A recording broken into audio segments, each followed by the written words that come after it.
Hi, ನಾನು ನಿಮ್ಮ ಸಚಿನ್ ಬೆಕ್ಕ. ಸ್ನೇಹಿತರೆ, ಕಿಕ್ಕೇರಿಯ ಬ್ರಹ್ಮೇಶ್ವರ ದೇವಾಲಯದ ಭಿತ್ತಿಯ ಮೇಲೆ ಶಿಲಾಭಂಜಿಕೆಗಳು ಅಥವಾ ಮದನಿಕಾ ವಿಗ್ರಹಗಳು ಶಿಲ್ಪಗಳನ್ನು ಕೆತ್ತಿರ್ತಕ್ಕಂಥದ್ದು ಕಾಣ್ಬೋದು.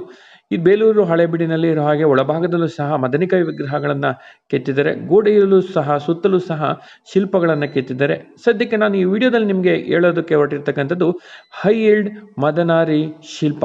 ಈ ಶಿಲ್ಪ ವಿಶೇಷವಾಗಿದ್ದು ಅದರ ಬಗ್ಗೆ ನಾನು ಮಾಹಿತಿಯನ್ನು ನೀಡ್ತೇನೆ. ತ್ರಿಭಂಗಿಯ ಮಾದರಿಯಲ್ಲಿ ಇದ್ದು ಚೈತನ್ಯ, ಲಯ ಮತ್ತು ಶೈಲಿಯ ವಿಶೇಷ ಲಕ್ಷಣಗಳನ್ನು ಹೊಂದಿರತಕ್ಕಂತಹ ಮದನಿಕೆ ಶಿಲ್ಪ. ಪಕ್ಕದಲ್ಲಿ ಹೊಯ್ಸಳರ ಲಾಂಛನವನ್ನು ಸಹ ನಾವಿಲ್ಲಿ ಗಮನಿಸಬಹುದು.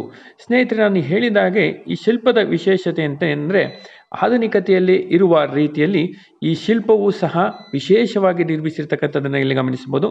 ನೋಡಿ, ಈ ಶಿಲ್ಪದ ಕಾಲುಗಳಲ್ಲಿ ಹೈಲ್ಡ್ ಸ್ಲಿಪ್ಪರ್ಗಳಿರ್ತಕ್ಕಂಥದ್ದನ್ನ ರೀತಿಯಲ್ಲಿ ಕೆತ್ತಿರ್ತಕ್ಕಂಥದ್ದು ನೋಡಿ. ಈಗ ನಾನು ತೋರಿಸ್ತಾ ಇರ್ತಕ್ಕಂಥ ರೀತಿಯಲ್ಲಿ ಈ ರೀತಿಯಾಗಿ ವಿಶೇಷವಾಗಿ ಉಂಗುಷ್ಟದ ರೀತಿಯಲ್ಲಿರ್ತಕ್ಕಂತಹ ಚಪ್ಪಲಿಯನ್ನು ಧರಿಸಿದ ಹಾಗೆ ಮತ್ತು ಕಾಲಿನ ಭಾಗ ನೋಡಿ, ಇದನ್ನು ಪದ್ಮಪಾದ ಅಂತ ಕರಿತೀವಿ.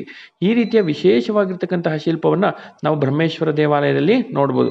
ಕಾಲಿನಲ್ಲಿ ಅತ್ಯಂತ ಸುಂದರವಾಗಿರ್ತಕ್ಕಂತಹ ರೀತಿಯಲ್ಲಿ ಕಾಲಿನ ಗೆಜ್ಜೆಗಳನ್ನು ಕೆತ್ತನೆ ಮಾಡಿರ್ತಕ್ಕಂಥದ್ದು, ಶಿಲ್ಪದ ಸೌಂದರ್ಯವನ್ನು ಹೆಚ್ಚಿಸ್ತಕ್ಕಂತಹ ರೀತಿಯಲ್ಲಿ ವಸ್ತ್ರಾಭರಣವನ್ನು ವಿನ್ಯಾಸವನ್ನು ಮಾಡಿರ್ತಕ್ಕಂಥದ್ದನ್ನು ಸಹ ನಾವು ಕಾಣ್ಬೋದು. ಶಿಲ್ಪವು ಮೇಲೆ ಹೋದಂತೆಯೇ ಅದರ ಸುತ್ತಲೂ ಸಹ ಸುಳಿಯಾಕಾರದ ಕೆತ್ತನೆಗಳನ್ನು ಮಾಡಿ ಹೂವು ಬಿಡ್ತಕ್ಕಂತಹ ರೀತಿಯಲ್ಲಿ ಅದನ್ನು ಕೆತ್ತನೆ ಮಾಡಿ ಮೋಹಕವಾಗಿ ಕೆತ್ತನೆ ಮಾಡಿದ್ದಾರೆ.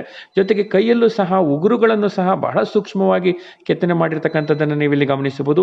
ಕೈ ಕಡಗ, ತೋಳ್ಬಂದಿ, ಕಂಠಿಹಾರಗಳು ಮತ್ತು ಕಿವಿಯೋಲೆಗಳನ್ನು ಅತ್ಯಂತ ಸುಂದರವಾಗಿ ಮನಮೋಹಕವಾಗಿ ಕೆತ್ತನೆ ಮಾಡುವ ಮೂಲಕ ನೋಡುಗರನ್ನ ತನ್ನತ್ತ ಆಕರ್ಷಿಸುವಷ್ಟರ ಮಟ್ಟಿಗೆ ಮದನಿಕೆಯ ಶಿಲ್ಪದ ಶಿಲ್ಪಿಯ ಕೈಚಳಕಕ್ಕೆ ಮನಸೋಲದೇ ಇರಲಾಗದು. ಇದೇ ರೀತಿಯಾಗಿರ್ತಕ್ಕಂತಹ ಮತ್ತಷ್ಟು ವಿಡಿಯೋದೊಂದಿಗೆ ನಾನು ನಿಮ್ಮನ್ನು ಭೇಟಿ ಮಾಡ್ತೇನೆ. ಅಲ್ಲಿವರೆಗೂ ಎಲ್ಲರಿಗೂ ನಮಸ್ಕಾರ.